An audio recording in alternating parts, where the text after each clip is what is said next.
welcome to Lab Grown Diamonds Magazine's first Roundtable. Today we all have gathered for the inaugural Lab Grown Diamonds Roundtable. My vision with this Lab Grown Diamonds Roundtable is to bring the top voices from the world of lab grown diamonds together to discuss pressing issues and to discuss the path forward. I'm so glad that all of us are here today, this evening on a Sunday, early morning for Tom and Amish, while it is late evening, 9:30 p.m. India time for Nirav, Anup. So I want to take a moment to thank all of us and a huge round of applause for all of us for making time to share our thoughts and voice our opinion. A quick note for the audiences who will be watching the recorded version of this. The format of this roundtable is fixed and also open, a true hybrid format. I'll be starting with a 2-minute opening intro for each panelist, post which we will open the floor for an open discussion.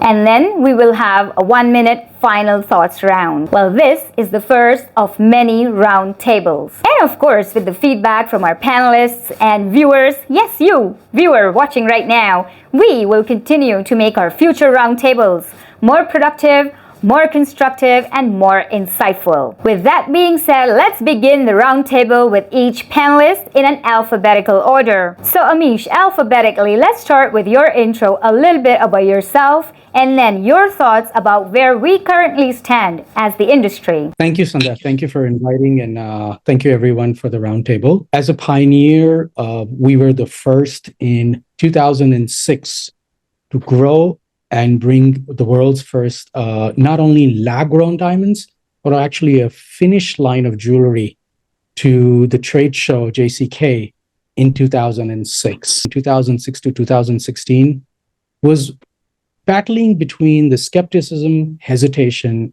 and the thought process of the trade that this will never work and the consumer will never accept. In 2016, ALTR was born with a very clear thought process of offering a choice to the consumer.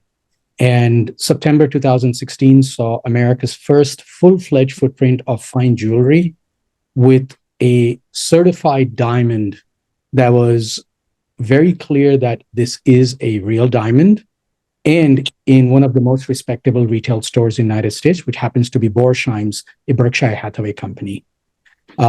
We took a journey of education, have trained almost over 2,500 salespeople globally, with 1,800 just in the United States, and empowering the consumer with a choice. The consumer, over these 7 years, has made a decision, and they're continuously making a decision. I think the one thing we have to be aware is today's consumer is economically, geopolitically, environmentally, and socially conscious. They look for brands that align with who they are and the choices that relate to themselves, their relationships, and their lifestyle. And that is where the journey of ALTR was. We started in the category when the category was not even a few million, almost barely under $1 million, to see through at about $12 billion today. So I think that's the journey we've seen and been a part of as ALTR and done whatever is required. I think we've contributed to the category, but more importantly, where do we see the category today? I see that the second generation of the category is now taking birth. And what do I mean by that? What I mean to say is in any industry, the disruptive or a technology-driven, what happens is that you have this first generation impulse growth that happens after you cross the point of that first acceptance by the consumer. This is what we're seeing. We've been a component-driven industry that has always driven the value over the product or value in the component and seen it as what creates value. Example is where we came from, which is the diamond industry. But we're no longer a diamond industry. We're a technology-driven industry. And what I mean to say by that is that there is little to no value to the component. And I always say a diamond's worth only $1. The true value of a diamond is emotional. What you charge or everything else is a price. And in this second generation, which is exactly where we're crossing into, design and desirability will become the key conversation for the brands, midstream jewelry manufacturers that look to grow, exist, and thrive. And that's how I see the industry. So, Sandhya, that's my viewpoint. Well, thank you, Amish, for sharing your thoughts. And yeah, Anup, a little bit about yourself and your thoughts on the current state. My name is Anup Zaveri, and I'm a partner of Real Illusion LLP, and into this lab-grown diamond business since 2018. And well, I'm also treasurer in Bharat Diamond Bourse and managing trustee on Gemological Institute of India. Well, that's what I need to introduce myself. Well, current scenario is very clear. The consumer wants this product, and that is the reason 2023 has become a year of lab-grown diamonds. And with the time, I believe that consumer acceptance is growing substantially. And with that, many of the industry players are also taking a lead to create their own brands, and which is giving the best of the products to the consumer. And the most importantly, I believe that the overall business is happening completely with transparency and to maintain the consumer confidence in the product. So that is one of the major reasons where consumer is getting attracted. And talking about sustainability and eco-friendly product, it is an eco-friendly product. It is not disturbing or disrupting the wildlife or pollution, water pollution or mining is not there. So none of the child labor is working in this industry. So all these is sustainability supporting things which is happening, and that is the reason consumer has seen this very clearly, and that is why consumer has accepted this product, and all over the world, slowly and gradually, the product is being accepted, and the future is very, very bright. Thank you, Anup, for sharing your thoughts. And we have Nirav with us. Hi, Nirav. Could you tell us a little bit about yourself and your thoughts on the current state of the lab-grown diamonds industry? Thank you, Sandhya. First of all, thank you for giving this opportunity to be on this roundtable and expressing my views. So I'm Nirav Jogani, part of RSM Lemon Group. We are into various kinds of consulting services, technology solutions, especially for the gems and jewelry industry worldwide, as well as financial services, a host of other value-added services for the gems and jewelry industry. And we have offices in India, Dubai, Hong Kong, Botswana, some operations in the US. So again, I am an insider as well as an outsider, and therefore a few views which may not directly be connected or maybe different views compared to a lot of my other co-panelists here. We also have an app called Diatech AI, which is an artificial intelligence based app where we have a lot of analytics available about the supply, the demand momentum, the pricing, both natural as well as for the lab-grown industry, and compared to the various economic parameters, how are the prices correlated, how are they performing, and based on that, a lot of insights we are able to provide to a lot of our clients. So one fundamental, I think, point of view that I have is that the lab-grown diamond industry is at a tipping point as well as at a new stage of disruption. So in the early days, in the last maybe 5 years or so, there was a sort of explosion on the supply side. A lot of new players came into the fray. A lot of the natural diamond companies started one division for the lab-grown diamonds, and suddenly the supply equation changed. the quantum of investment which went into the growing and then the midstream cutting, polishing, and the other areas, the same quantum of effort or investment didn't really go in the distribution and marketing side. I've always believed that lab-grown diamonds is a distribution game. Because of it being a technology product, tomorrow the supply is going to be almost unlimited. And therefore, how best the industry is able to distribute this in a value-added fashion is something which will decide or define the outcome for a lot of players.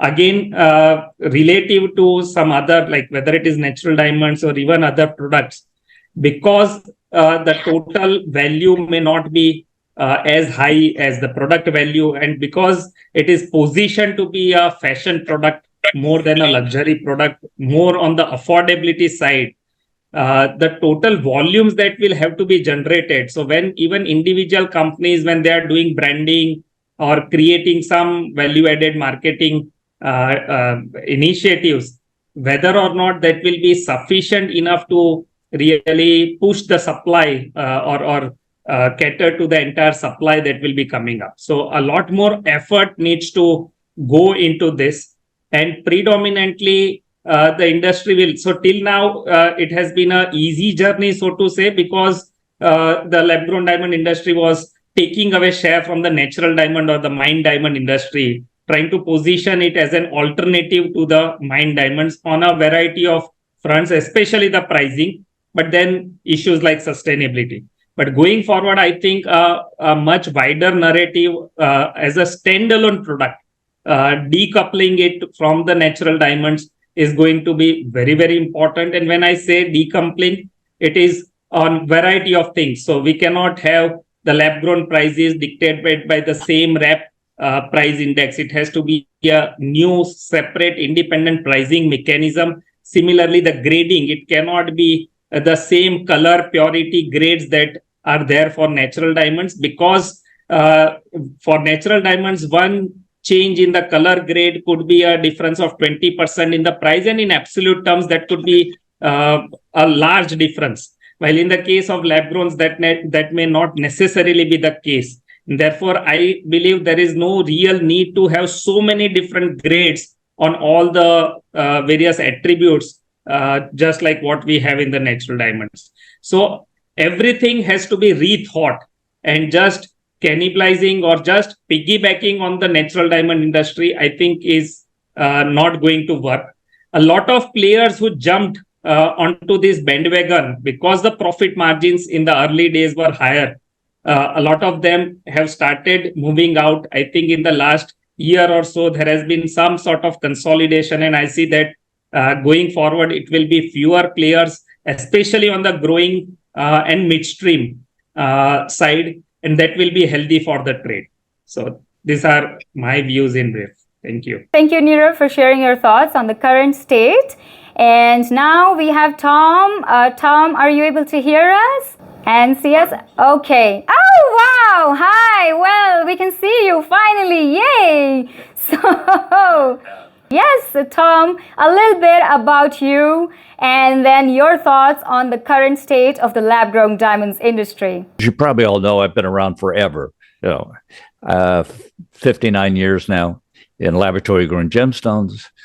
I agree with Amish. I believe it was said that there's great opportunities today. And I saw these opportunities years ago in other producers and bought them up.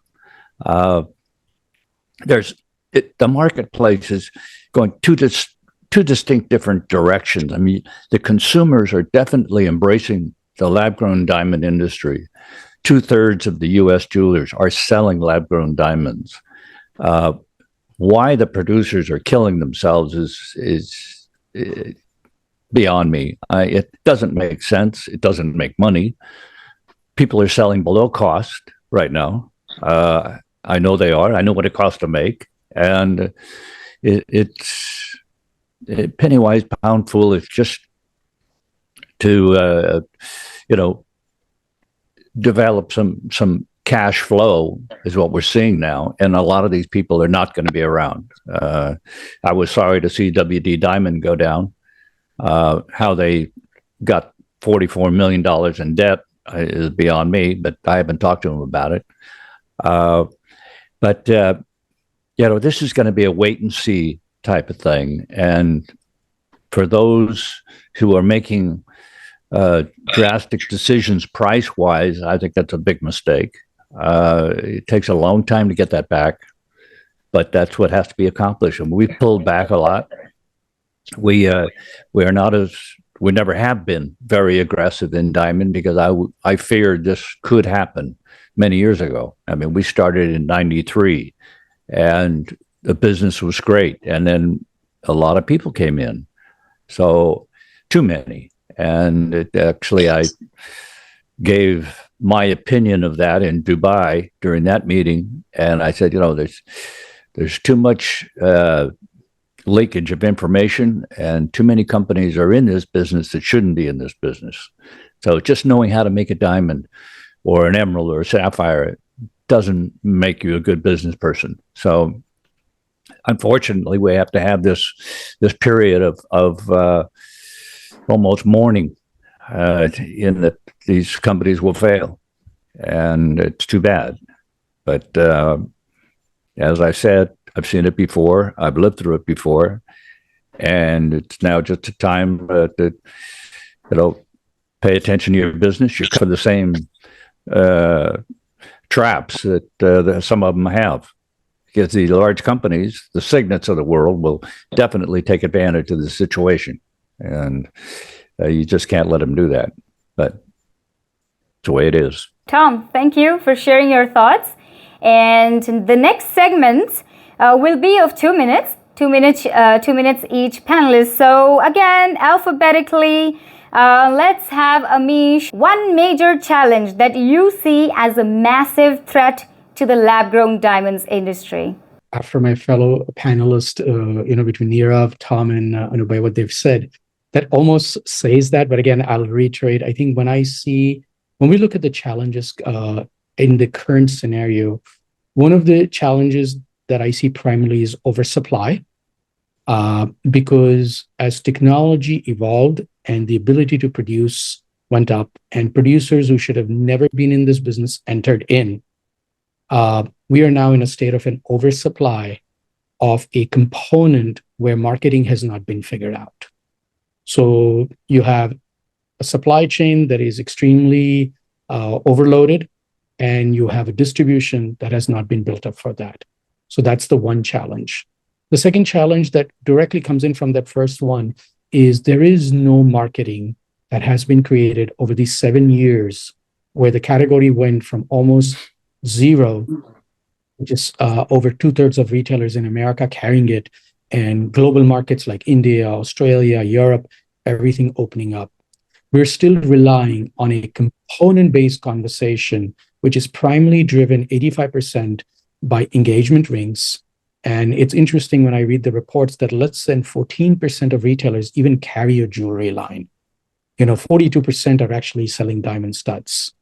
And the next part that comes in, so one is oversupply. The second is lack of marketing. And the lack of marketing is at two levels. I agree with Nirav that a consolidated approach as an industry to create value for a category is very, very importantly required. This was never put together because as an industry, the diamond industry was always a fragmented industry at midstream, because the earth mine diamond producers always controlled it at the top. There are a few of them, they put in the money. So the midstream people are too trained to look up and say, what do I do next? Versus saying, let's get together and do something. So the concept of PR, real world marketing, branding in the diamond industry actually doesn't exist. And just like what Tom said, when I look at a little bit of history, and one thing I learned is you have to look at history and learn. You can say, I want to define the future, but if you don't look at history and learn from the various examples, then I think you're going to fall flat, like what happened to some or many in the past. And that's what is, again, where the industry is going to. I think going into next steps would come in is the first thing that we're also lacking, and I see as a challenge, is the concept of design. In any technology-driven industry, the technology is very exciting until it becomes accessible. Look at cell phones, look at any other technology, look at auto. When we talk of EVs or any technology-driven industry, the first 2 to 3 years when the technology is evolving and hitting the market, everybody's very excited about the technology. But at the end of the day, the consumer looks at the product. There's a $75 Nokia phone and there's a $1,500 Apple phone. There's a customer for both. What matters is, at the end of the day, what does the consumer align with? Design, product, utility, and ultimately, does the brand align with the consumer, who the consumer is? This is what drives product at the consumer space. When I look at the lab-grown diamond industry, right now, almost everyone lives off that center stone conversation. Something like how Tom said that they have taken a little step back, something where as ALTR, we have taken a step back, that we don't want to be in the component business. And I think that is an industry challenge, is design, desirability. And the last one I will mention is something that I really liked what Nirav had said at the Dubai conference. And as little as it might sound, I made some very serious notes, is the conversation of sustainability. I think this industry has taken this big thing about being green, being sustainable, being that. I think if we want to be an industry of the future, if we want to be a category, and even as a product line that aligns with the consumer of future, we need to be authentic, because sustainability and authenticity are not going to be key marketing conversations. They're going to be integral parts of a brand.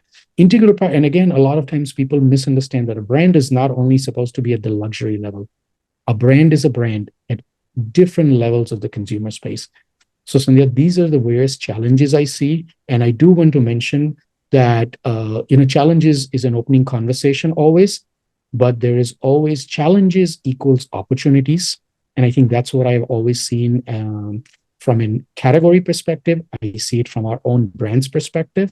So I would want to say that I know you asked for challenges, but realistically, I listed the opportunities, and that's how I would leave the floor back to you. So thank you. Well, yeah, thank you, Amish, for sharing your thoughts. And I'm glad you said challenges are an opening for opportunities. Very well.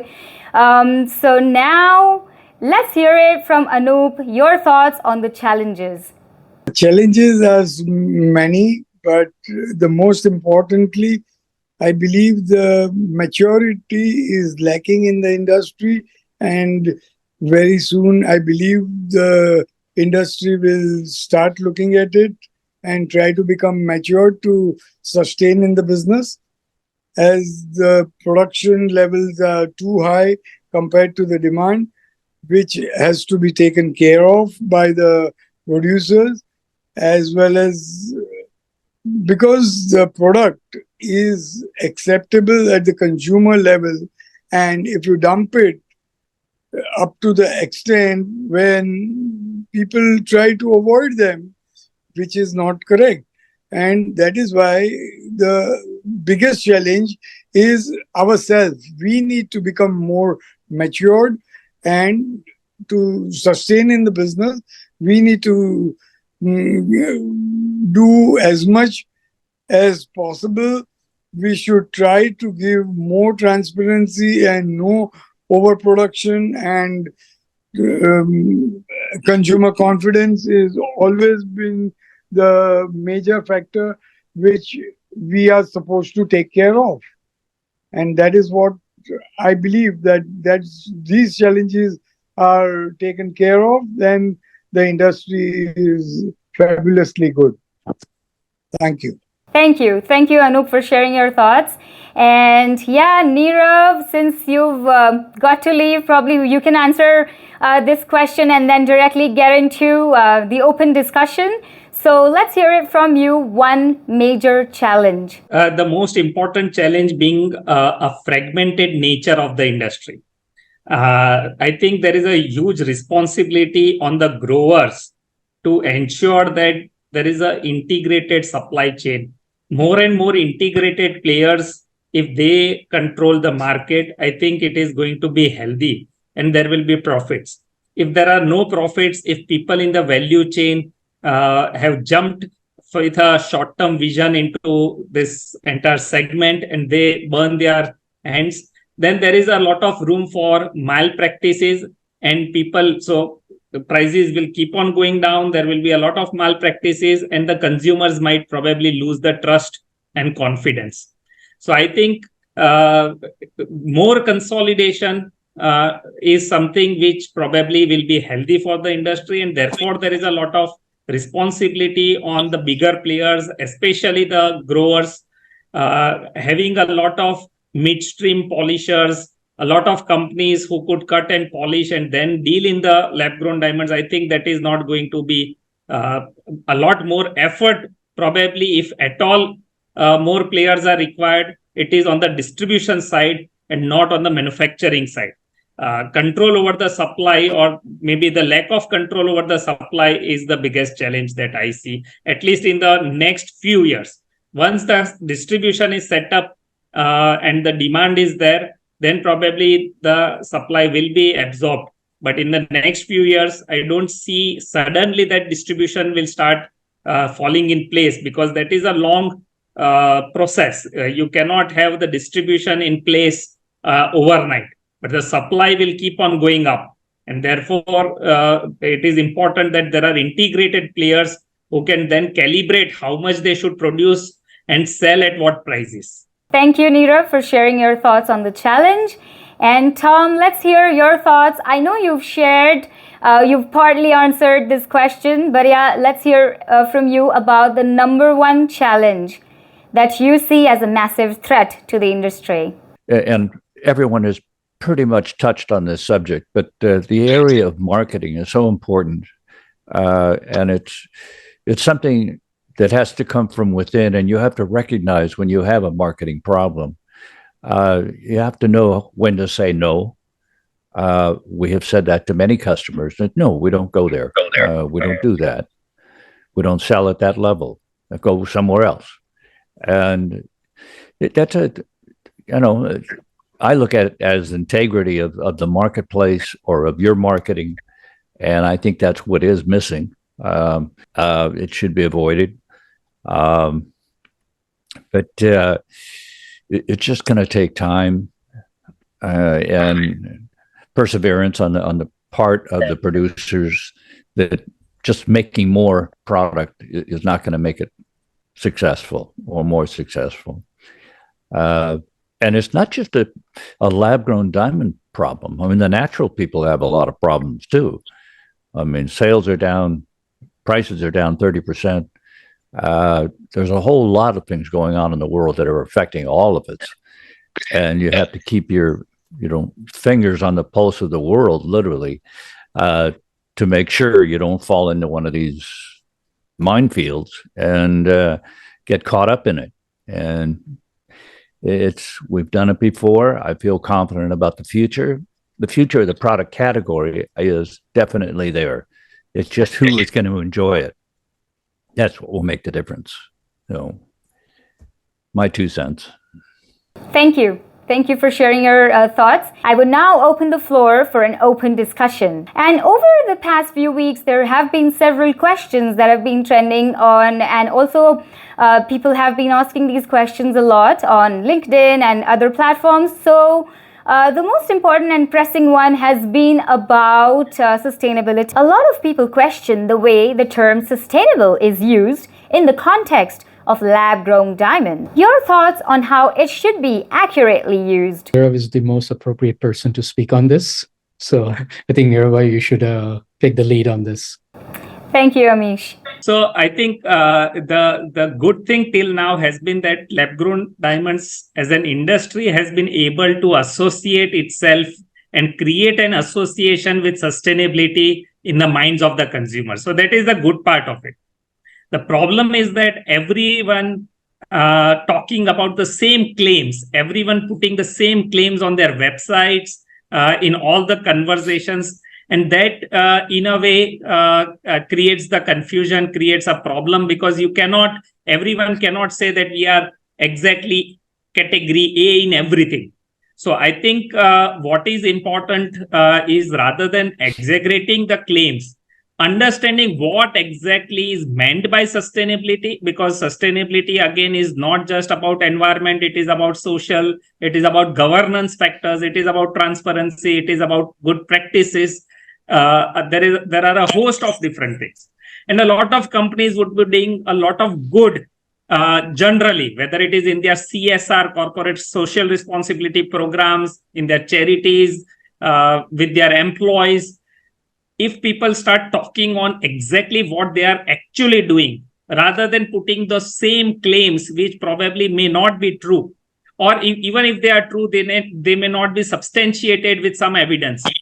So I think what is important is a differentiated story from each and every player, although revolving around the concept of sustainability, but what exactly they are doing. If they are able to narrate that properly, then it will relate more to the consumers. And at the same time, the chances of consumers losing confidence, because till now, the good thing is that there are not many media articles which have really dug into this and found out some wrong claims. But tomorrow, if that happens, it is going to create a problem for everyone in the industry. People will start losing the trust in everyone.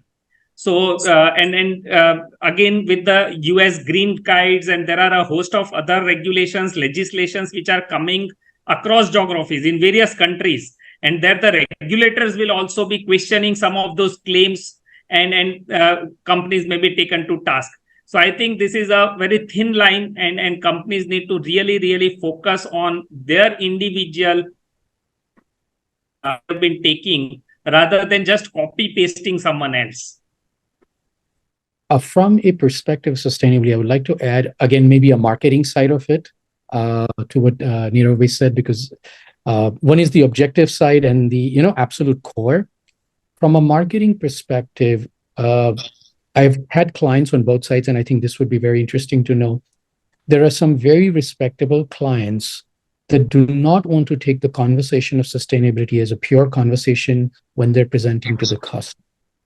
This is because of the reason is, number one, they carry multiple products in their stores, which is from earth mine diamonds to lab grown diamonds to watches to a variety of areas.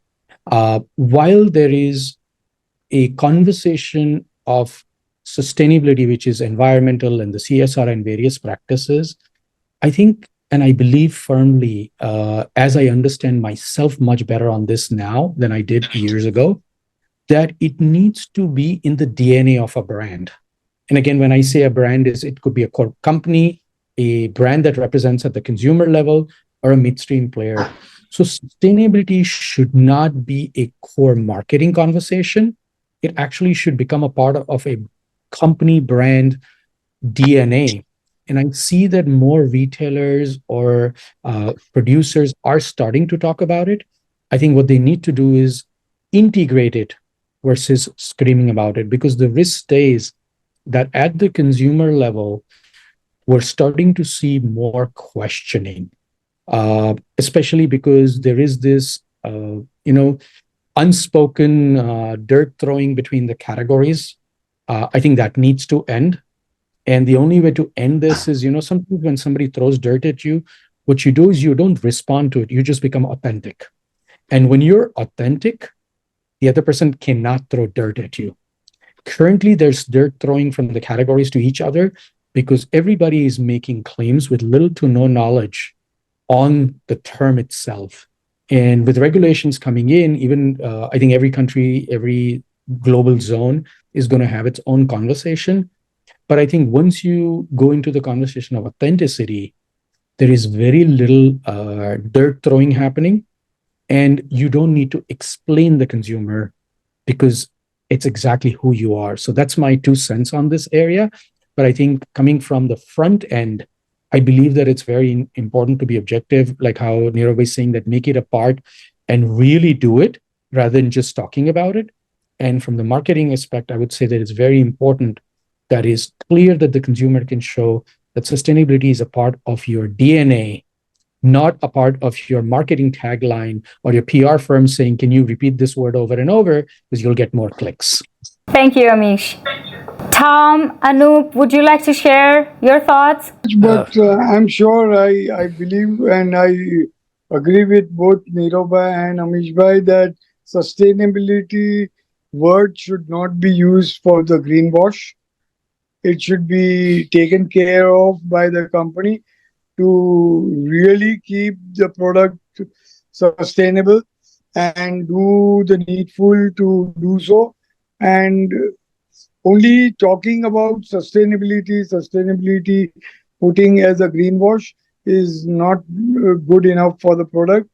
And it is better for the consumers to feel automatically from the supplier that this product is eco-friendly, and let them speak. You as a midstream or the mainstream player, you need not say so much about it and just try to do a greenwash. Thank you, Anup. Tom, your thoughts? Greenwashing and sustainability and those kinds of conversations are very dangerous to the producer who is using it as an advertising tool. As you've all probably heard me say, the FTC is watching us closely, and people outside of our industry, the lab-grown industry, are watching us, and they are just waiting for a mistake big enough to get the FTC's attention, and we don't want that to happen. That's a no-win situation. So I think the general public, as much as I talk to them, are very aware of our benefits and our advantages, our differences. They brought up to me 20, 30 years ago how much better our products were for the earth. And it kind of caught me off guard. And I had never considered using that argument to sell our product, and we don't now. But the Generation Z, or whatever you want to call them, they are definitely in tune with what's good for the earth. And I think we have to be careful in how much we vocalize that, and especially in print, because it's dangerous, and the public is aware of our advantages. And the natural industry is pedaling backwards, trying to get out of the deep hole that they've dug, and they can't do much about it. I'm a little annoyed at some of these social media channels like Jewelers Helping Jewelers that they're constantly having negative advertising on it about lab-grown diamonds. And I think we've all tried to resist in responding to those and getting into the mud fight. Nobody wins in that.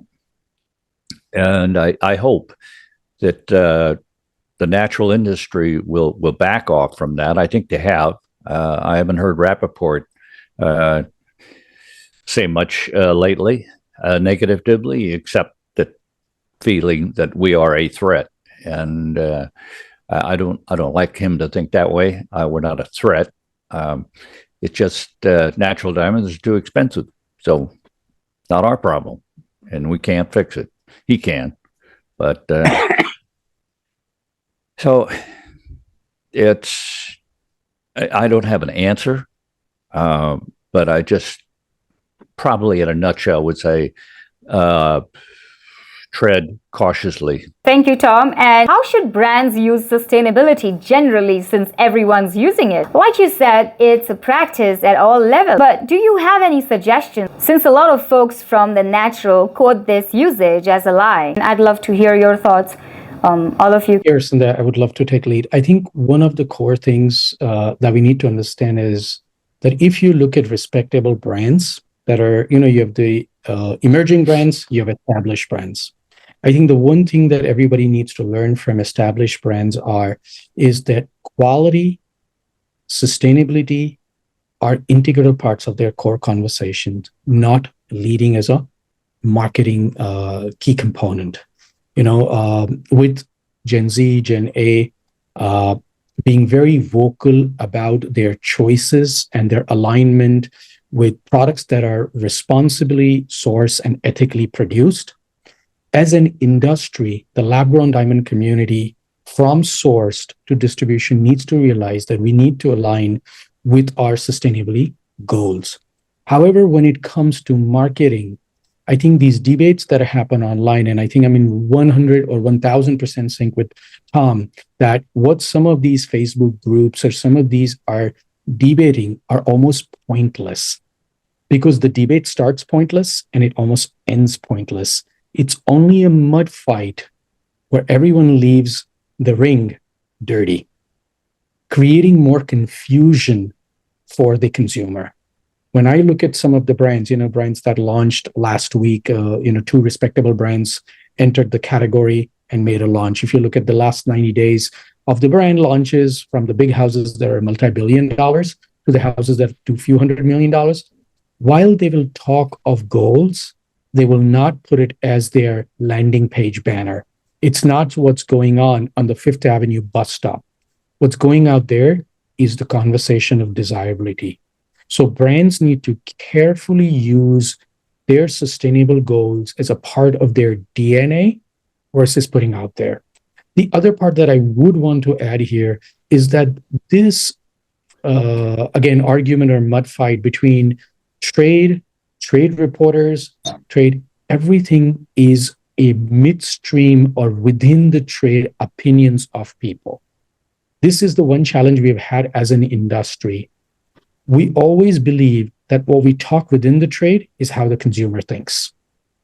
I think we need to step out of that thought process, speak with people from outside the industry, be it consultants, be it advisors, that how does the consumer perceive sustainability, not only in our industry or industries outside. When you look at fashion, when you look at electronics, when you look at any other industry, and learn to align ourselves, especially if you're in the front end where you're either working to become a brand or marketing to the consumer.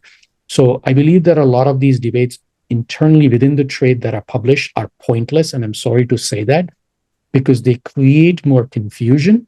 They should be actually more open debates that are within a controlled environment. They actually become pointless when they're published, because when you look at them, 9 out of 10 opinions of people are from the people that are probably not even in the category, know nothing about sustainability, and are just putting stuff out there. So again, maybe everybody might not agree with what I think in terms of people who are listening or hearing this, but that's what I believe, that either you're aligned and you understand it, then you don't need to scream about it. Just make it a part of your DNA. So I'm aligning back to what I'd said before, but that's what I believe. Thank you, Amish. And Nirav, your thoughts? I agree completely with Amish. So there is a great quote that I like a lot, is that who you are speaks louder than your words. So people don't really need to constantly communicate, hammer, and just create a conversation just for the sake of it, that we are sustainable and we do a lot of things on sustainability. I believe a lot of consumers, especially the younger generations, they take this for granted. They assume that you are sustainable. So why just keep on throwing it at them and then create a confusion? Because if you are every now and then coming to that conversation, surely there is someone who is going to put a question mark, someone who is going to pick out that there is some claim which is not accurate. There is going to be some other category which is going to point out that there are some gaps in the communication. So why give that chance? So rather, if you are doing great, if you are doing the right things, automatically it is going to spread somewhere or the other. And I think the brands need to be very clear, is that it should be part of their DNA. And in general, that is the conversation, that is their philosophy, that is the values, principles, but they should not be overdoing it, because that the overdoing extra is something which can really create problems for everyone. And again, as Tom mentioned, regulators are going to be after the industry very soon, and a few bad apples are going to create problems for everyone else in the trade. So it has to be very, very conscious sort of thought process on how this conversation should be driven at each company level, as well as how it should be used in the marketing. So it should not become a very a kind of marketing gimmick per se. It is just that if at all, it should appear in a subtle way, and that too backed by credible evidence of what exactly the company is doing, rather than just general claims. That is my view. And Sandhya, after this, if there is anything else, probably I'll have to leave. So if you want me to do anything, answer any further question, maybe right away I can do, and then with your permission and permission of the co-panelists. Perfect. So probably, yeah, certainly you could share your final thoughts and one major recommendation before you leave, one major recommendation for the LGD industry's future. There is no doubt, I think that there is a huge opportunity, because the mine diamond industry, as an example, the target audience could be the top 2% of the global population. I think the lab-grown diamond industry can tap the next 48%, leaving apart the bottom 50%, but at least the next 48% of the population. So that is the next billion or couple of billion people globally. So there is a huge opportunity, but a lot more effort needs to be put in to tap into that opportunity. And therefore, I think, as I mentioned earlier, bigger integrated players who can really drive that and penetrate those areas, create the distribution networks, create brands, is something that is required. Again, positioning it as a proper fashion category rather than jumping on the luxury bandwagon, which is occupied by the mine diamond industry. I think that is important. And as soon as we start doing that, everything else, the pricing, the decoupling of the prices from the natural diamond prices, the grading of the stones, how do you really grade the lab-grown diamonds, how do you present that, even the shapes. And so why most of the diamonds, again, in the lab-grown diamond space are round brilliants. Why? There is a huge opportunity for a lot of creativity, innovation in the diamond design as well as the final jewelry design. Again, why just the jewelry? The corporate gifting market or gifting in general could be a huge opportunity. So as an example, in US, the natural diamonds have become synonymous, and now even lab-grown diamonds, but diamonds in general have become synonymous with an engagement ring. People start feeling that without a diamond ring, the engagement is it is not complete. Why not we associate the lab-grown diamonds with some other such occasion? So as an example, the Mother's Day or Mother's Birthday or the Sister's Day, Rakhi as an example in India. Again, engagement is probably once or twice. While these are the days that are recurring, every year you have a Mother's Day. Why not create something across the globe where the lab-grown diamonds get associated with such different categories, and then I think automatically a lot of demand will be created. There could be hundreds of such opportunities as we go on the gifting side as well, not talking on the industrial applications and all the R&D that is going on. That again is a different segment, and I think it can be much bigger than the gem quality lab-grown diamond segment. But leaving even that apart, I think between the fashion as well as the gifting industry, it could be at least 100 or 1000x the size of the natural diamond industry. That is the potential we are looking at.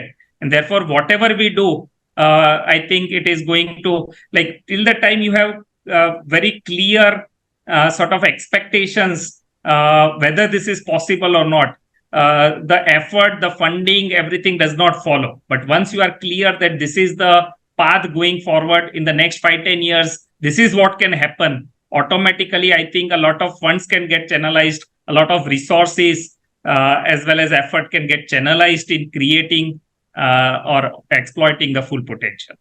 Those are my final thoughts. Great, great. Thank you, Nirav, for sharing your thoughts. And I'm glad that our thoughts match and align with respect to consumerism and Father's Day, Mother's Day. In fact, those were some of the points that I asked when Pandora launched their lab-grown diamonds. And I was like, probably if this happens, then this could lead to like many, many more buys. So, well, you know, you told us that you'd be here for 30 minutes, but you added 30 more. So I'm glad you enjoyed the discussion, and all the very best with what you had planned, which is already pushed forward by 30 more minutes. But thank you so much for your time. Anybody else wants to say anything to Nirav as he is giving us these additional 30 minutes before he leaves? Thank Nice you, knowing Nirav. you. It's nice to have your views. Thank you so much, Nirav bhai. Thank you so much. Thank you. And see you all soon again on the next round table that Sandhya would be organizing. Yes. Thank you. Thank Bye, you. everyone. Thank you. Bye. Bye. Bye. Bye. Take care. Bye. Tom, your thoughts on everything that we've been discussing so far before I move to the next thought that's on my mind. No, I mean, I think that the panel has said it all very well. We've covered all the grounds. Probably the one thing that has been avoided, and I wouldn't say it publicly, but of course, I have to assume this is somewhat public or will be, but the natural diamond industry is in the decline, and it's because of their costs. The loss of a lot of areas in natural diamond that they can't sell now because the laboratory diamond does such a better job. That's been going on for 50 years. So there's no longer a use for the lower end of the natural diamond. And it may reach a point where either they run out of the natural product or it's just not worth getting out of the ground because it's so expensive to get out. So I think in the long run, certainly not while I'm alive, but our children will see a day when we will be the only choice. And I don't like to see that. I don't like to say that. It certainly isn't true in ruby, emerald, and sapphire. There's more than enough to go around in nature, but I don't think that holds true with the natural diamond, and we've got to do everything to legitimatize, the category in the eyes of the consumer. I think it is, but it could be reinforced greatly, and just talk to your customers, talk to the consumers who are buying your products, and ask them why you like the product. It's amazing what you'll hear, and we have done that. We do it constantly, and we do in-store types of shows. And the most important part of it is not to make money; it's to talk to consumers who want to hear what they're thinking about it, about the product category. And as a matter of fact, our color business is way up in the engagement ring business because people are a little confused on what to do. They're being talked out of laboratory grown diamonds. They don't want to buy a natural, and they turn to color, which is fine for me. But that isn't the way it really should go. And we'll be around for a long time, all of us, if we mind our business. Thank you. Thank you, Tom, for sharing your thoughts. And it's my personal observation that people in the natural world, they come together to defend their viewpoint. But I don't see that happening in the LGD world. Is it because everyone's focused on their own stuff, or is it because there is lack of unity?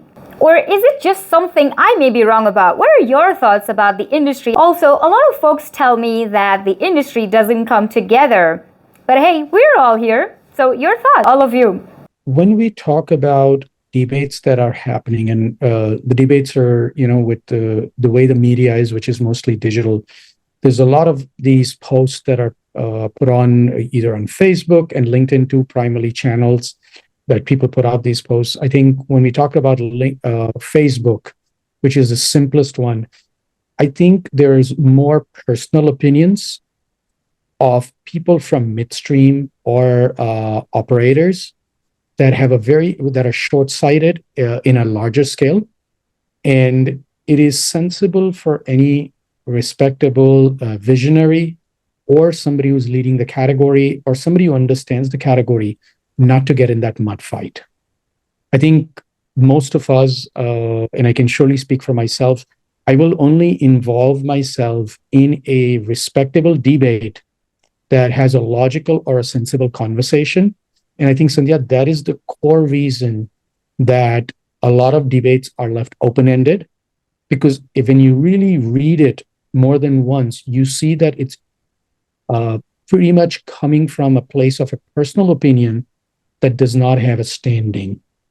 And it's not purely to do with sustainability. It has to do with when people talk about diamond value and when people talk about rarity, and then people talk about, this diamonds, like the consumer's never going to buy lab-grown diamonds or they have no value. I think getting in those conversations is like putting out negative energy and allowing somebody to drag an individual or a category into a conversation that does not lead into a positive conversation for the consumer. I think as respectable people like Tom, Anup Zaveri, or many others that I am aware in the industry, we focus, and I'm saying it more unanimously rather than just for myself, we focus on positive commentary, debates, panels that help or will help or is helping the consumer and the category to bridge to a positive conversation, and that lays more conversations that lead to creating value for this. We are in an industry that is not going to be component driven, but be driven by various other conversations. So I think that is primarily the reason, like I said, that I believe we, and then especially myself, stay away from these conversations. I think LinkedIn conversations are a little more clear and respectable. But again, a lot of them by many of them are purely to drive into a debate that has no base.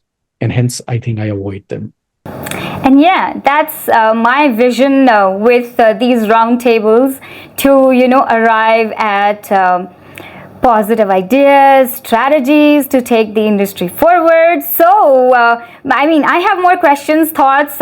In fact, I wanted to ask about marketing, but I'll wait in case Anup wants to say something, or in case Tom wants to add his perspective and thoughts to the question.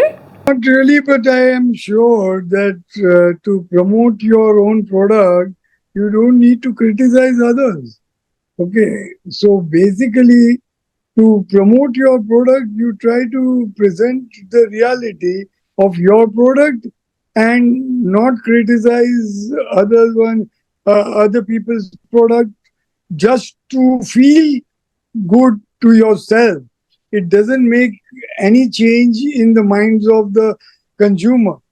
At the end of the day, if you abuse other people's product, it gives bad impression of your product also. And finally, the consumer will get out of both the category, and that will hurt the whole industry.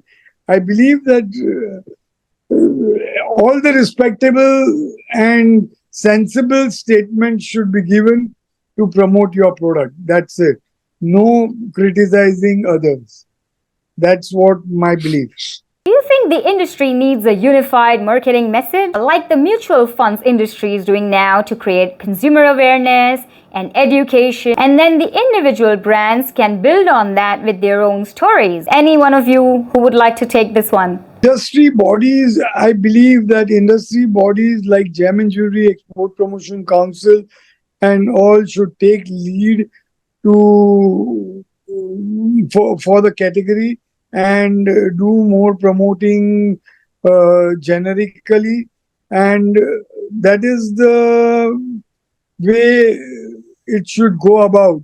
Of course, every brand will do their own marketing, but generic promotion of lab-grown diamond by the industry body would help the industry to grow faster, for sure.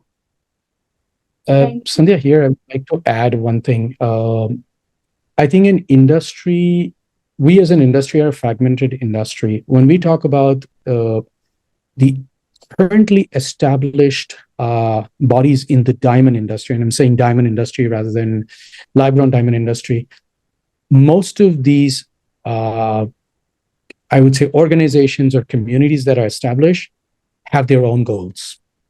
I would respectfully have to say that when we talk about the councils at most places have only hopped onto this category when they realize that the volume of lab grown has now gone up, so we need to capitalize on it. At this point of time, I don't believe that the Indian Gem and Jewelry Export Promotion Council is directly doing anything except trying to put themselves in the front and saying, oh, we are now trying to be a part of the lab grown community. I haven't heard, and this is my personal opinion, so I'm being very clear, that I don't see any council member from, at least that I've heard, that are speaking out there for the community of the overall diamond community that put out lab grown with any respect. It's always about just putting financial numbers saying of how much we export this and that. I think a true, and this is across the world, is just I've heard, since Anup brought up gem and jewelry, I'm just putting out there the only reason I believe, because I've been through this long journey and seen how they behaved in the beginning, that the inclusion of the lab-grown community is purely because of the need to capitalize and now include because it's getting larger. I think a larger effort from the lab-grown industry is required. It is currently very fragmented from organizations in different places and as small as 50 members or to larger groups in Surat. This needs to be consolidated. There isn't a single group that is putting it out there. And when you talk about marketing from a mutual fund perspective, from various other industries that do category marketing, I think the diamond industry as a whole did a very poor job in the past, just leaning on their producers. It is currently doing, it went from poor down versus going up. I don't want to speak on behalf of the earth mine diamond industry, but I think on behalf of the lab grown part, to whatever I evaluate, I think we're not doing any of it. So there is a core need for it. And I believe that, again, I said this in the beginning, let's look at history, let's look at other industries. I think the two things, and like, I think after I met Tom and even heard him in Dubai, I think the one thing I did is really go back into history deeper than I have for the emeralds, for the pearls, and really look at what were the mistakes that individually brands made and the industry made. And if we learn a little bit from that, if we didn't take everything from there, but if we learn even a little from there, I think we'll be way ahead, and we're very far from that. So that's something I would surely like to add. Thank you, Amish. Amish bhai, I just wanted to say that these organizations should do the job which the industry needs to grow faster.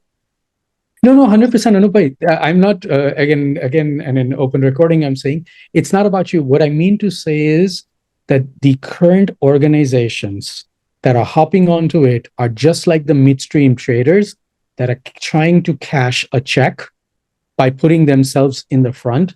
And I'm saying it with absolute clarity because I have been a part of the journey, and I've seen these are the same people that have either off the record, who either in non-recorded areas have said things that show little to no value in their minds for this industry. And these are the same people that are now trying to get media mileage, or because they're sitting on boards and organizations, are now trying to talk about lab grown with little to no knowledge, understanding, or have interest in growing the category. So again, it's more about the overall industry, that if you want to be a part of it, have your heart in it and do genuinely say something about it. Putting this time that each one, Tom at 9:00 on Sunday morning, to Anup, you at 9:30 at night on Sunday night, or Sandhya and we're all putting time, is because we see a future in it and we have interest in it, not only at a personal level, but at a category level. And we're all doing it without it's not like we're getting paid to speak this, and I'm being very upfront that we're not getting to speak at this moment. But I think this is the challenge where I see a lot of people just trying to get media mileage in these organizations without actually having an interest in it. So again, that might sound controversial or disrespectful to people. No, I agree with you, sis. Intentionally. I agree. But yes, I want to say that. And again, Tom, I do want to say that because you've been pretty blunt. And like I said, after hearing you in Dubai, I actually have started speaking a little more about these organizations, because if we don't learn from what you have put out, I think there's a lot lost. There's still time for us to learn from there, from your journey, from the Pearl journey. I think this industry, its organizations, operators, and brands need to go back, read those books, read the journey, and say, okay, I'm going to take a part of this and build my brand, category, industry. So again, sorry, it was an open panel, but I just put out with my views. But yeah, over back to you, everyone. Fine. Anyway, thank you, Sandhya, for everything. Yes, thank you. And that's the whole purpose, right, for us to have this open discussion. So, Tom, while Amish was talking about your thoughts on the question that I asked. With what Amish just said, and we need to unite a lot better than we are now. I don't think we're united at all now, to tell you the truth. And I think what does exist right now is going the wrong direction. Getting together with Sibjo, which I don't think is the answer. I think it's a disaster. And I haven't talked to the organization since then. I don't know what's happening with it. But I hope, and I don't know where the best place is, whether it be Hong Kong or the JCK show or whatever, but I think we're going to have to take this bull by the horns ourselves, and as producers form a unified group with a common voice, and I don't think we have that now. And it has to be. My experiences have been it has to be people like ourselves that are producers that are in the trenches, and we know what it's like. So I don't think we've had that up until now. I think they've meant well, but it didn't necessarily help us as a group, as an industry. So that's what I look forward to, is somebody forming a group, and I've done it a few times myself. It's kind of a thankless job, but you certainly don't do it for the pay. But when the government, at least in the US, and I think it applies to Europe as well, I can't speak at all on behalf of China or India, but when you are a group organization, you definitely get recognized, and you will get a voice in front of these government entities if you are a collective voice. Individually, they pretty much ignore you. So that's what I look forward to, is somehow us forming or reforming a lab-grown diamond group. Thank you. Thank you, Tom, for sharing your thoughts. And while we're in almost towards the conclusion, one major recommendation you have for the lab-grown diamonds industry's brighter and better future? The most important thing is the consumer confidence, I believe. And to build a consumer confidence, it is industry's responsibility to do everything transparently and do all the business very, very legitimately, and give more and more confidence to the consumer that what they are using they know exactly what they are using. And that is what the industry is supposed to take care of all the time, not just to begin with, but always. Always, consumer confidence is the major factor which industry must take care of. And when consumer is satisfied, your business is going to run good for sure. So this is what the message is. Thank you, Anup, for sharing your thoughts. Amish, your thoughts?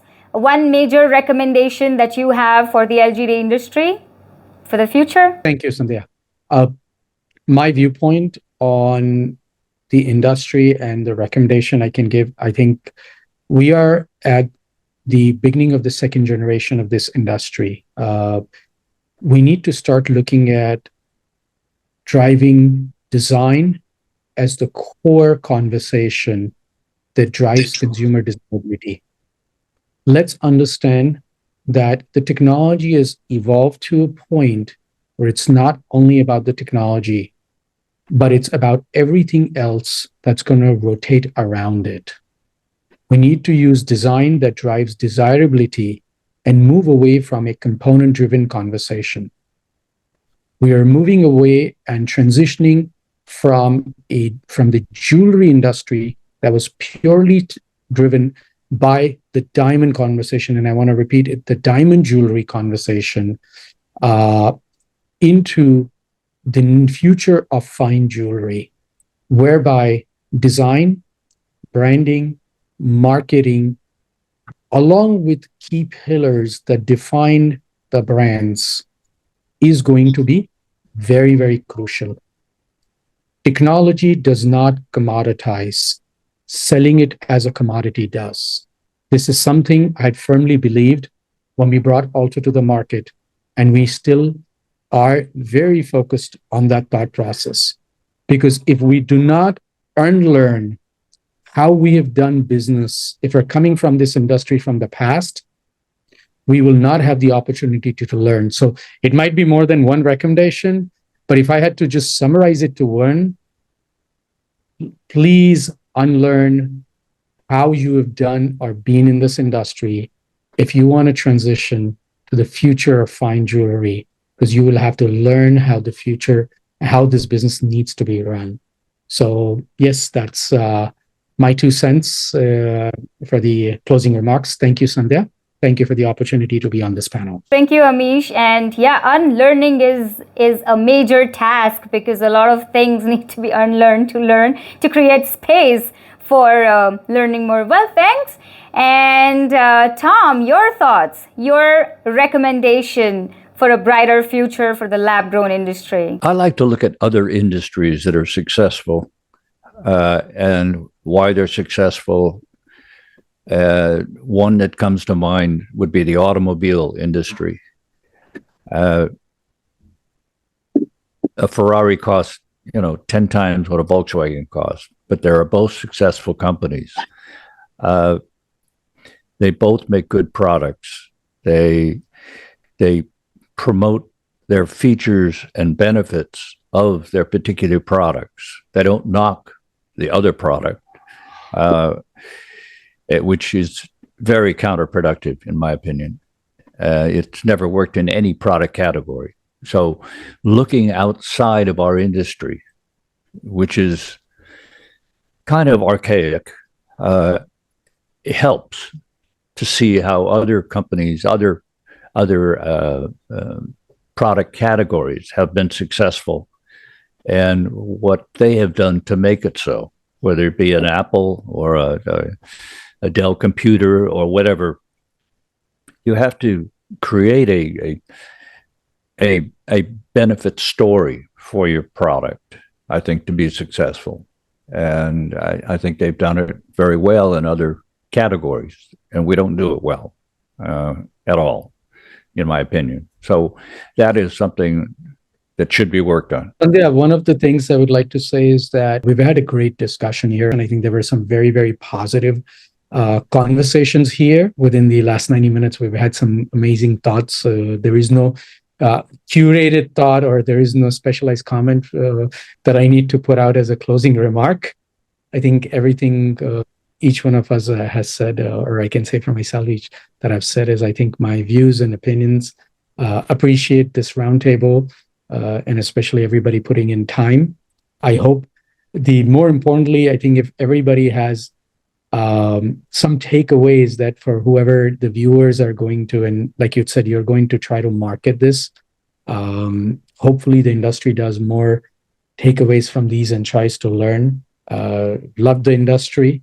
I'm going to be here, and hopefully we can build this in the next generation, where one thing I always feel sad about, that the young people that look up to the jewelry industry, even when their parents and their grandfathers are born in this business, don't want to be in this business anymore. It's very sad.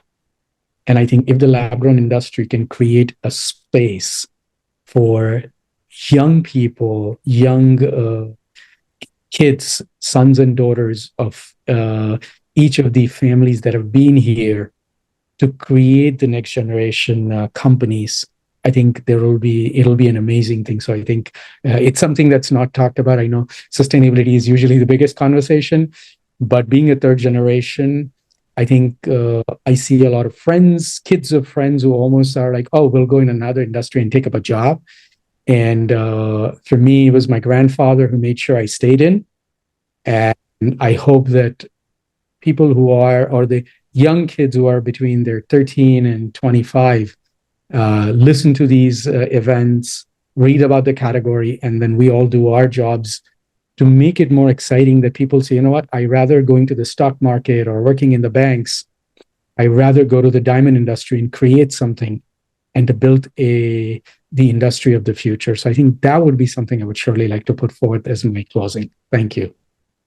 Thank you, Amish. I could almost see you looking at yourself ages ago, where you were saying these words to yourself, right? Because you told me, right, it was your story, and you were almost there in the technology world, and what pulled you back, right? So maybe we should have a really long duration podcast where you could inspire people with these words that you said, the generations and generations, right? I mean, I could see it. There was gleam in your eye, and you were sharing it, sharing your heart out. So, well, thanks for, sharing what you just said.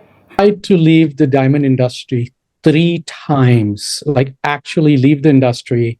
And my grandfather said, you were born a jeweler, you're going to be a jeweler. And I never went back to school after that. So, but in today's generation, I think what I did doesn't work. I think the kids have the final say. And again, nothing wrong with that. It just shows that we as an industry haven't done a good job to create desirability for the next generations, or people who are not in this industry, to want to come in, just like they want to go into other industries. But one thing I'll surely say, Sandhya, these days, as I see the new, like in India, I see some of these new entrepreneurs that are entering the industry, or even in US, there's a couple of upcoming brands that are completely, one that happens to be from somebody who left the industry, and a couple that are from outside the industry. It really makes me smile that I think somewhere we have started lighting even the smallest flame, and I call it a flame rather than a candle, that will create desirability. So again, very off the subject, but I guess it means something as a third generation. I would like to put that light out there, that we want young people to come in. We want our family, children to all come into this business, not because they have to, but because they want to. Yo, wow. Not because you have to, but because you want to. Wow. Spellbound with this discussion, and that is what the purpose is of these roundtables. And we are going to be bringing in more guests and more roundtables, and you never know, right, what can inspire whom, and that is what you just said. So Tom, well, thank you, Amish, first. And Tom, your final words, final thoughts. My final words. Until we meet again. I really have no further contributions. I think we're on the right track. Uh, I, well, I really don't have much more to say. I think it's been said. I think we know what we have to do. I think it's, I mean, it's unfortunate that everyone isn't like us. They're not, but it's, you know, I think we have to become almost like a evangelist to our competitors, which I try to do, even though they are competitors. What not to do, what we have found not to do, what has got us in trouble in the past, what not to do. And this definitely helps us in the long run to see that mistakes aren't repeated. That's why I went to Dubai after turning him down 3 times. I didn't want to go to Dubai. 15-hour flight for a 20-minute talk is a little much. So, but I felt guilty if I didn't go. And I did go. But, you know, just reaching out to other people in this industry, I think it is a family-oriented business in general. I mean, there are a lot of second and third generation people in the jewelry industry, I think much more so than in other industries. But it's something they have to want to do. It's not just want a job. They have to want to be in this industry. And that's hard to instill in your children. And I've had 3 of mine in the business and only 1 made it. The others quit. 1 was fired. You just can't draft anybody and have them love the industry. That they have to be more than exposed to it. They have to be immersed in it and love it.